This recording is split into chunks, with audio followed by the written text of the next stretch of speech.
We're picking up this week with the rest of ACT punctuation, with possible exception to apostrophes, which Ms. Pinson will review. And then we're going to tackle parallel structure. Let's look at semicolons. We've talked about semicolons a little bit. I know that Tristan had specific questions about its purpose. Here's how semicolons are used. They function a lot like a period. However, they imply a close, logical connection. So a connection in meaning between two sentences. You use them between independent clauses without a conjunction. London is an old city. It has many new buildings. This is an example of how a semicolon can replace a comma conjunction. You could say London is an old city, but it has many new buildings. Here we're replacing the comma conjunction with a semicolon.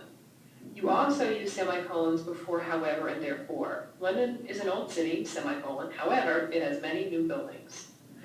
We use semicolons to suggest a connection and meaning between two statements. The second statement, the second complete thought following a semicolon, follows from the first. So for example, you might say, he took me to Burger King on our first date, semicolon, I won't be seeing him again.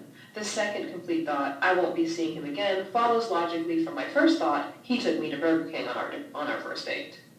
Remember that semicolons can only come between two complete thoughts. You cannot use a semicolon after a complete thought if it's followed by an incomplete thought. You have to have two complete thoughts that can stand alone on either side of the semicolon.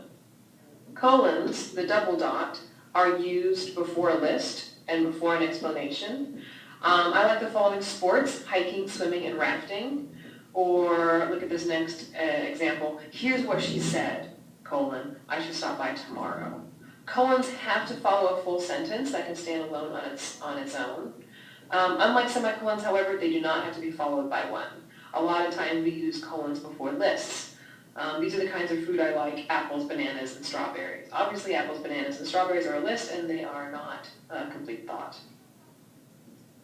Dashes function very similarly to colons. They are used to introduce a list, but they also are used to set aside and set out independent or non-essential statements. London, which is a very old city, has many new buildings. When we were covering commas, we learned that we could set aside non-essential stuff by putting commas around it. You can also use dashes. Dashes are also different from colons in that they create very deliberate and often dramatic pauses in a sentence. In novels we read, it'll often say something like this: she froze in fear and horror, dash. Her dead husband stood before her. So dashes, you can kind of think of dashes like a very dramatic punctuation mark. Very quickly, let's talk about apostrophes. There's a lot of confusion about this rule. For example, I grew up believing that if a word ended in S and you wanted it to be possessive, like the albatross's blanket, because it ends in S, I would only use an apostrophe. But this actually is not correct. Any singular noun, boy, albatross, as long as it's singular and you want it to be possessive, you're going to use an apostrophe S. If you have a plural noun, boys or albatrosses, that's when you only have an apostrophe when you want it to be possessive.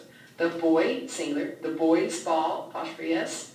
Plural, the boys' ball, just an apostrophe.